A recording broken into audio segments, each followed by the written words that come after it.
Oke, baik. Assalamualaikum warahmatullahi wabarakatuh. Kita berjumpa lagi di mata kuliah desain grafis di pertemuan yang berapa nih? Ketiga ya, ketiga. Dan kali ini kita akan ngobrol mengenai nirmana dan warna gitu. Nah, mungkin banyak teman-teman yang masih awam ya dengan kata nirmana itu. Nah, kali ini kita akan bahas itu.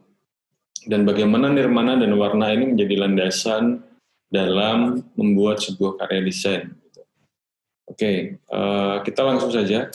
Saya akan share screen. Oke, teman-teman.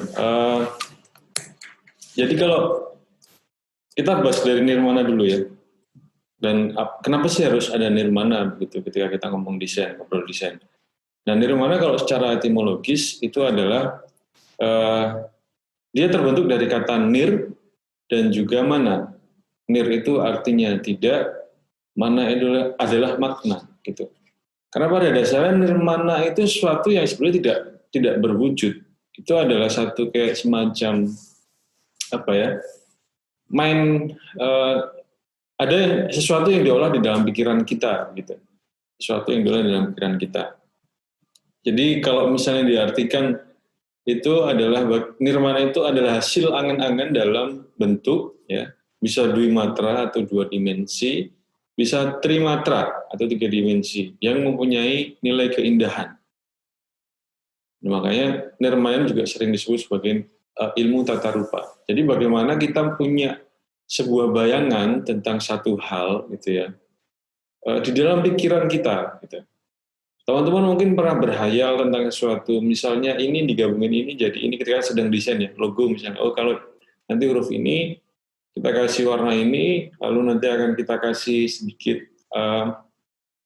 cengkok begitu misalnya, terus di bawahnya nanti akan ada kotak, bidang kotak, dan lain sebagainya. Nah, ketika teman-teman mengoperasionalkan di dalam pikiran teman-teman dari beberapa material desain tadi, ada warna, ada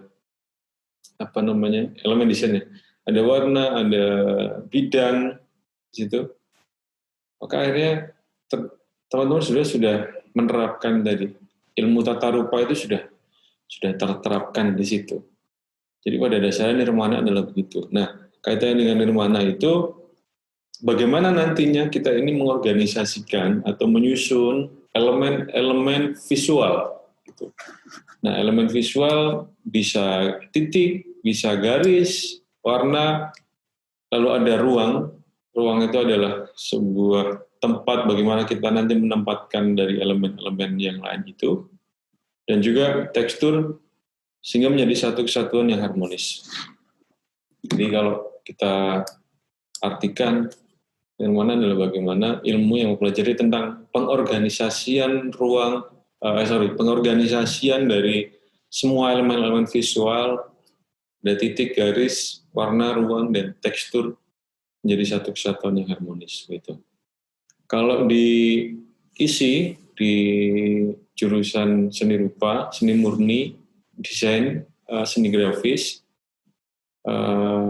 itu mereka banyak tugas yang mengasah kemampuan kemampuan mereka baik secara teknis maupun secara konseptual mengenai nirmana. Misalnya mereka disuruh membuat garis-garis gitu sehingga tersusun sebuah hal yang ketika dilihat itu menjadi bagus gitu, indah, ada sesuatu susunan yang jadi satuan yang harmonis, atau dari trimatra, jadi misal dari korek disusun-susun jadi kayak semacam kerajinan sebuah karya gitu kan. Kan kalau orang awam melihatnya semacam kerajinan, tapi sebenarnya itu adalah satu tugas yang memang tujuannya membentuk tadi bagaimana kita kalau orang Jawa bilang itu lanyah itu apa ya? Terbiasa gitu ya, terbiasa dengan mengonsep baik elemen-elemen desain tadi, baik yang dwimatra ataupun yang trimatra, dua dimensi ataupun tiga dimensi. Kalau di prodi seni. Oke, kita lanjut. Nah, dalam konteks desain grafis, Nirmana ini memegang peranan penting bagaimana nantinya menata dan menyusun elemen dasar dari desain grafis itu sendiri. Nah, elemennya apa saja, gitu kan? Yang pertama adalah titik. Nah, oke. Ini pertanyaan simpel, cuman mungkin akan membuat banyak orang bingung. Titik itu apa? Apa kira-kira teman-teman? Apa itu titik? Bingung kan? Ya, titik itu adalah sebuah bekas, apa namanya, hasil dari sentuhan alat tulis sehingga menghasilkan bekas, tetapi tanpa ada pergeseran. Secara definisinya begitu. Padahal kalau kita ngomong titik, titik itu ya begitu. Gitu. Kalau secara definisinya begitu. Bagaimana sebuah alat tulis menghasilkan bekas dan tetap mengalami pergeseran. Jika mengalami pergeseran, maka kita menyebutnya adalah garis. Jadi hasil pergeseran alat tulis yang menghasilkan bekas. Gitu. Lalu ada bidang. Nah, bidang ini adalah hasil persambungan dari garis-garis, sehingga menghasilkan dimensi panjang, lebar, luas, itu adalah bidang. Lalu yang keempat adalah tekstur. Tekstur ini nilai atau ciri sebuah permukaan, gitu ya. Bisa kasar, bisa halus, licin, keras, dan lain sebagainya. Itu tekstur. Dan sekarang sih menciptakan tekstur di sebuah karya desain sangat gampang sekali, karena kita sudah nggak ngomongin cetak ya. Kalau cetak dulu kan memang kertasnya pun sendiri-sendiri berbeda-beda gitu ya. Setiap kertas juga pastinya hasilnya pun juga akan berbeda gitu, karena teksturnya berbeda. Sekarang misal kita ingin hasilkan sebuah kertas yang tesnya itu oldies gitu, ada banyak template yang kita bisa pakai sekarang kan, tinggal masukin di Photoshop gitu, data digital kan, bisa. Ya, itu masuk tekstur juga. Lalu ada ruang. Ruang itu bagaimana sebuah kotak itu nanti akan kita tempatkan dari objek-objek estetis kita tadi. Dan ini yang paling penting adalah warna. Ini menurut saya warna ini menjadi bagian yang akhirnya akhirnya menjadi hal yang wajib ada begitu. Dan ini hal yang menurut saya sangat penting di dalam sebuah karya desain. Nah, kalau kita lihat secara fisik, warna adalah sifat cahaya yang dipancarkan, sedangkan ketika kita ngomong secara psikologis, jadi warna itu bisa menjadi bagian dari pengalaman indera penglihatan kita. Ketika kita berbeda budaya, entah itu karena berbeda secara geografis gitu ya, pasti akan punya perbedaan budaya. Maka pemaknaan atau pemahaman dari sebuah warna pun bisa saja berbeda-beda. Respon psikologisnya tadi berbeda-beda. Karena tadi warna itu bisa terbentuk juga dari budaya setempat gitu ya. Dan atau memang ketika kita ngomong warna secara psikologis memang ada yang mengkaji tentang itu gitu. Nah, nanti kita akan bahas mengenai itu. Nah, tapi yang tadi ya ada beberapa elemen desain di situ. Nah, sekarang kalau misalnya kita akan coba tes. Nah, di sini ada satu katakanlah ini nantinya akan kita pasang sebagai baliho, gitu. Sebagai baliho di luar dengan ukuran lumayan 5 kali 3 mungkin, bukan 3 lumayan kali 3 kita pasang di pinggir jalan. Terus kalian coba membayangkan baliho attack ini, kalian melihatnya dari jarak 30 meter atau 20 meter deh, 20 meter. Kira-kira tulisannya kelihatan atau enggak di situ?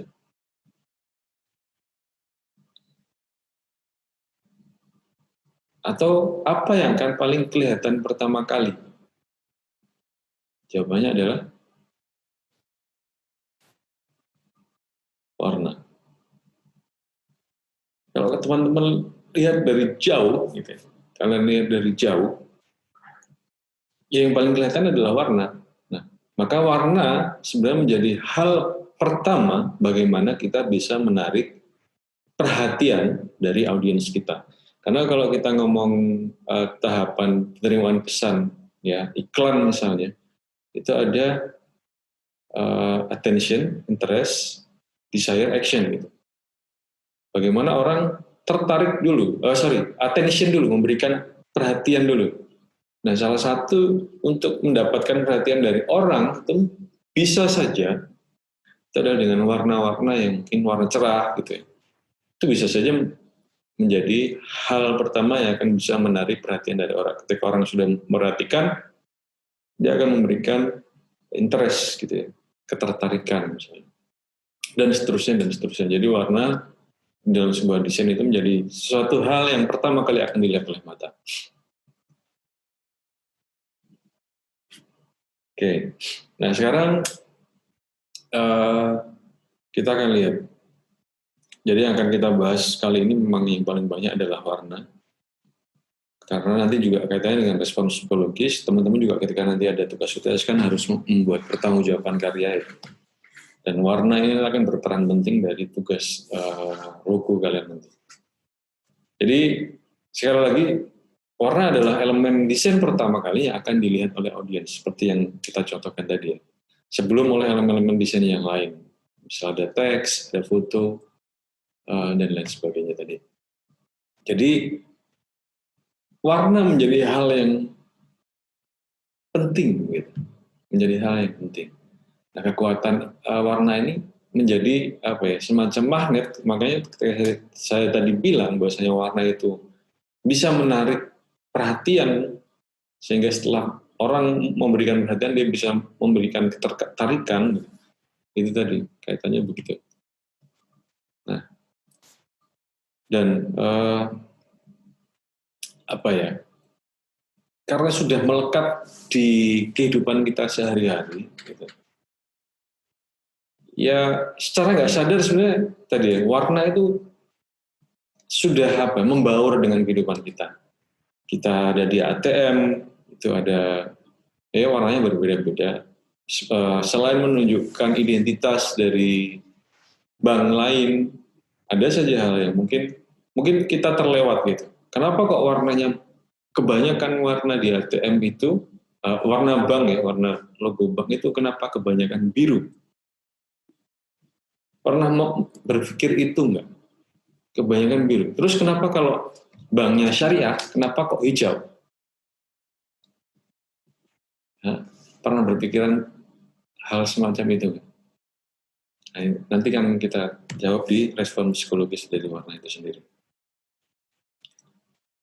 Oke. Nah, kalau kita membagi warna kita bagi menjadi 3. Ada warna pokok, ada warna sekunder, dan ada warna tersier. Warna pokok itu dia berdiri sendiri. Jadi bukan hasil dari percampuran dari warna-warna yang lain. Warna pokok adalah warna merah, warna kuning, dan juga warna biru. Nah, ketika merah dicampur kuning, ketika kuning dicampur biru, ataupun merah dicampur biru, maka menghasilkan warna sekunder, yaitu warna hijau. Warna hijau itu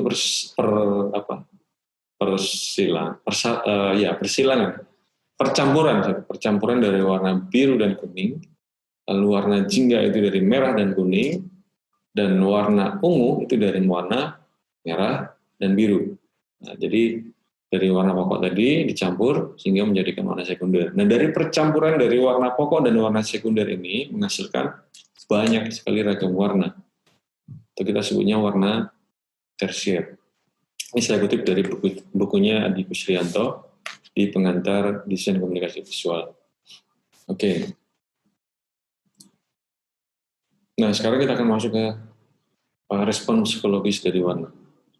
Jadi, kalau kita bilang warna ini sebenarnya sebagai pelengkap pesan gitu. Kenapa kok ketika kita di tempat orang takziah begitu, kenapa kok kebanyakan memakai warna hitam?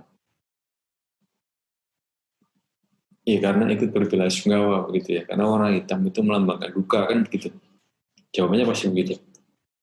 Terus emang kenapa? Ada salahnya nggak kira-kira kalau kita ke sana, ke tempat takziah, kita pakai baju warna merah, celananya warna kuning, gitu. Sepatunya warna hijau, topinya warna biru, warna-warni pokoknya. Kira-kira bagaimana? Iya, memang nggak apa-apa gitu. Tapi akhirnya di awal yang kita ingin ikut berbelasungkawa dengan menghormati yang sudah meninggal, kita datang karena kita kenal. Akhirnya kita ke sana dengan semacam atribut pakaian yang semacam itu, dengan warna itu, ya seakan-akan kita menjadi, ya bukan ikut berbelasungkawa begitu ya. Akhirnya pesan yang kita sampaikan nggak sampai, gitu ya. Malah dikiranya kita nanti ngece gitu kan. Nah, itu kan malah parah. Lalu kenapa tulisan marhaban ya Ramadan itu kebanyakan entah itu backgroundnya yang warna hijau atau tulisannya yang warna hijau. Karena untuk melengkapi pesan tadi, sebagai pelengkap pesan. Kenapa warna hijau selalu disimbolkan dengan hal-hal yang berbau agamis, khususnya agama Islam gitu kan. Ya menjadi konvensi bahwasanya warna hijau itu adalah bendera Saudi Arabia juga hijau, jadi Islam lebih disimbolkan dengan warna hijau gitu. Nah, jadi secara visual sebenarnya warna itu akhirnya mampu mempengaruhi dari konsep citra orang yang melihatnya. Kalau misalnya teman kalian kok keseringannya pakai baju warna hitam, dengan teman kalian yang mungkin biasanya pakai baju warna ngejreng, pasti secara sikap dan apa ya, ada perbedaan lah pasti akan ada perbedaan karena secara tidak langsung itu mempengaruhi dari citra orang itu sendiri. Kenapa band-band metal memakai warna selalu setiap harinya memakai warna hitam misalnya begitu? Ya tadi, bagaimana konsep citra orang yang melihatnya. Kalau orang metal memakai baju pink, citranya ya konsep citranya akhirnya bukan menjadi seorang yang metal. Baju pink, rambut gondrong, dikiranya malah ya begitu kan. Jadi bagaimana warna itu memiliki kekuatan mempengaruhi dari konsep citra dari orang yang melihatnya. Itu teman-teman. Nah, masing-masing dari warna mampu memberikan respon secara psikologis. Nah, kita akan coba ambil contoh.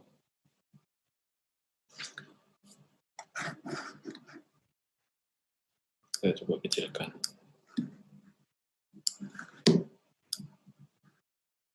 Nah, di sini ada sebuah poster iklan dari masyarakat. Kalau kita bedah dari unsur verbalnya, di sini ada kalau tidak Anda, tidak siapa lagi yang bicara, unsur verbalnya. Unsur visualnya, di sini ada sebuah kamar, di dalamnya ada ranjang, ada 2 bantal dengan spray dan sarung bantal warna kuning, warna merah, dan ada ada satu tanda di situ, ada bekas sobekan di bagian tengah, bagian bawah, bagian pinggir. Nah, mikir apa kalian? Kira-kira ini apa? Gitu kan? Oke. Kan ada banyak perdebatan. Kalau bisa ngeliat waktu di kelas dulu saya kasih ini banyak perdebatan mengenai pesan apa yang ingin disampaikan dari poster ini. Poster apa sih? Gitu. Jawabannya banyak sekali.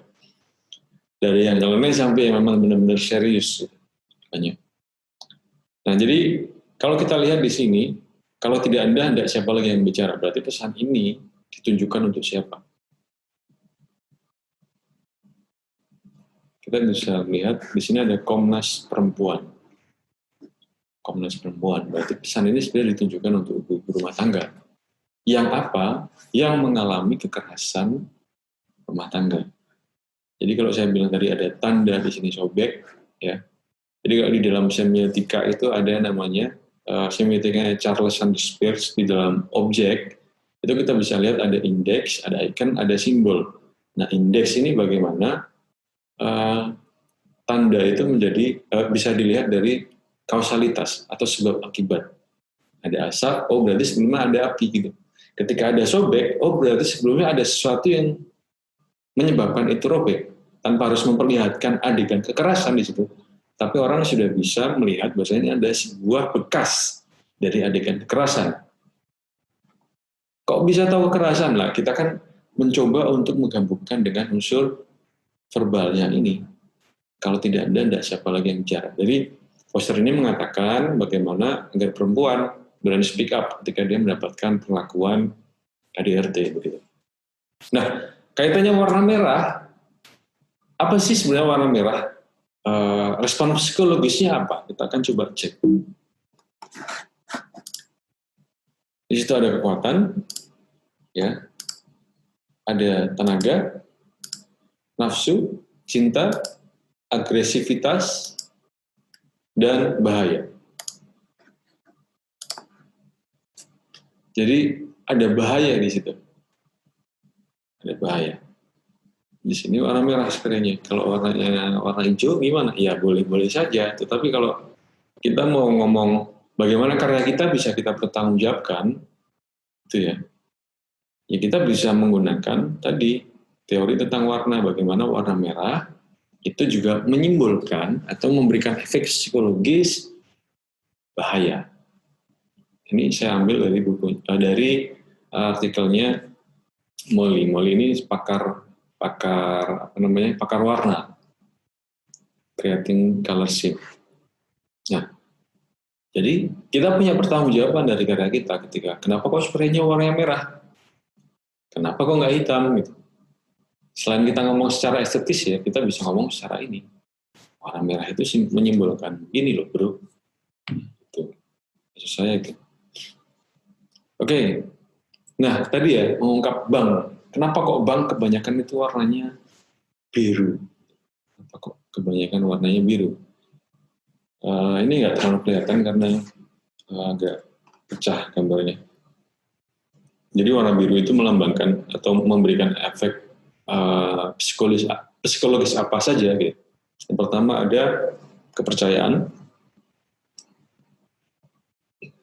konservatif, keamanan, teknologi, kebersihan, perintah.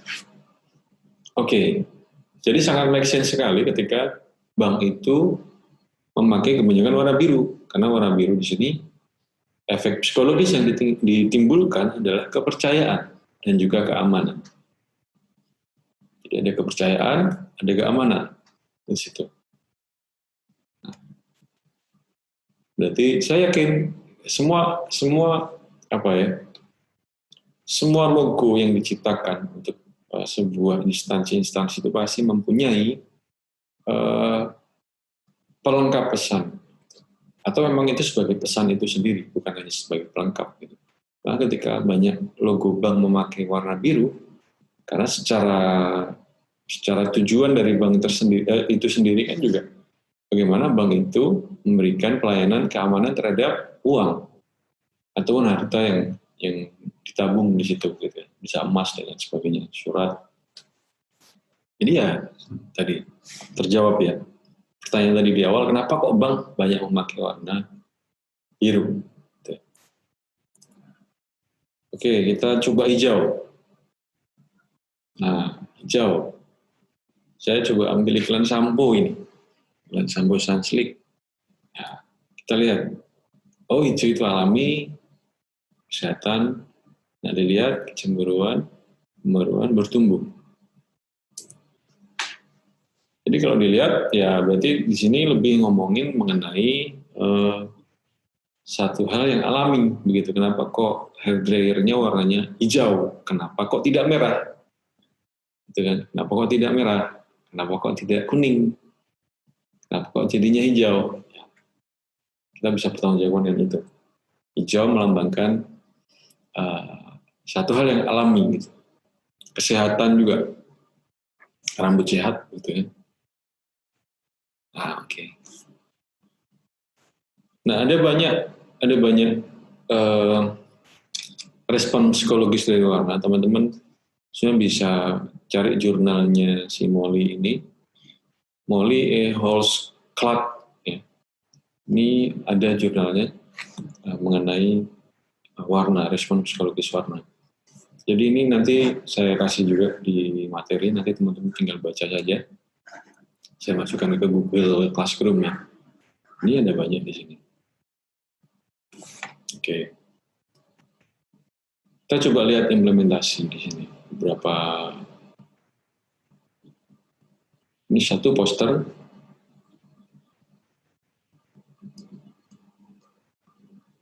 Oke, kita skip saja. Ini bank juga, masih biru juga. Ini iklan nama ini. Iklan ondol ya, Ciptaden. Kenapa warna yang biru? Tadi ya karena berkaitan dengan apa? Kita cek kembali. Kebersihan ada. Jadi tidak hanya keamanan, tapi kebersihan. Ya, kenapa iklannya warna biru? Ini misal cover buku, di sini ada warna ungu, kebanyakan warna ungu. Warna ungu itu apa? Kita balik lagi. Ungu, spiritual, misteri, keagungan, perubahan bentuk galak, arogan, janda. Kita lihat, tadi ini berkaitan dengan surga yang tak dirindukan, baik kaitannya dengan spiritual, ya kan? Oke. Nah, tetapi, kita sudah skip. Tetapi ada yang kita sebut dengan kontrapersepsi dari warna. Jadi setiap orang itu, atau katakanlah audiens ya, audiens itu mempunyai mungkin perbedaan budaya, sehingga ketika mereka menerjemahkan warna atau merespon warna pun juga akan berbeda-beda. Contoh paling gampang, di Jogja, ketika ada orang yang meninggal itu warnanya putih, ya kan? Kalau di Solo merah ya, atau kuning saya lupa, atau malah antara merah atau kuning sama Jakarta. Jadi Jakarta, Jogja, Solo itu punya perbedaan warna bendera ketika ada orang yang meninggal. Gitu. Itu baru satu pulau Jawa. Gitu. Apalagi nanti kalau kita beda pulau, beda negara, beda benua, pasti akan ada banyak respon psikologis warna yang kontra persepsi. Jadi beda persepsinya. Nah ini perlu juga diketahui agar apa? Agar pesan kita tidak salah. Gitu. Teman-teman, misal di suatu negara ketika warna merah ini dianggapnya begini, hal yang negatif. Tapi kita sebagai desainer, orang itu adalah klien kita kasih warna yang tidak disukai. Gitu. Di negara mereka tidak disukai. Ya, akhirnya malah justru hal yang kurang bagus. Oke. Jadi yang mempengaruhi ya tadi budaya, kebiasaan. Karena faktor yang berbeda ini maka kita perlu memahami dari reaksi audiens dalam bagaimana dia menerjemahkan konsep psikologis warna yang dilihat berdasarkan hal tersebut. Itu. Pentingnya sih di situ. Bagaimana kita nanti bisa mengakomodasi dari itu kaitannya dengan klien ya. Bagaimana klien nanti bisa lebih pas juga. Dan bagaimana dengan orang yang akan kita berikan pesan. Kita sebagai komunikator, kita kan juga lihat target audiens kita atau komunikan kita nantinya secara latar belakang, budaya, dan lain sebagainya, kan itu juga menentukan dari what to say kita. Jadi kalau orang di mana? Di Israel, ya, kita kasih hal yang berbau hijau, gitu, pasti akan nggak suka.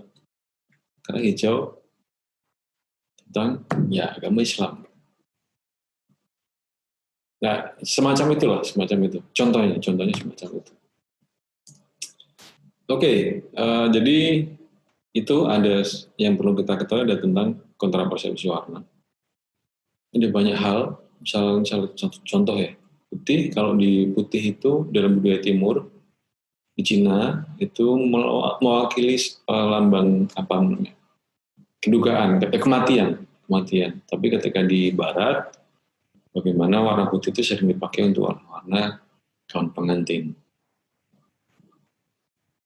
Kuning kalau misalnya di budaya Asia itu lebih ke warna-warna yang suci, warna-warna religius, warna-warna kerajaan, kekaisaran, banyak di Asia. Kalau di Barat lebih ke bagaimana mirip-mirip sih sebenarnya.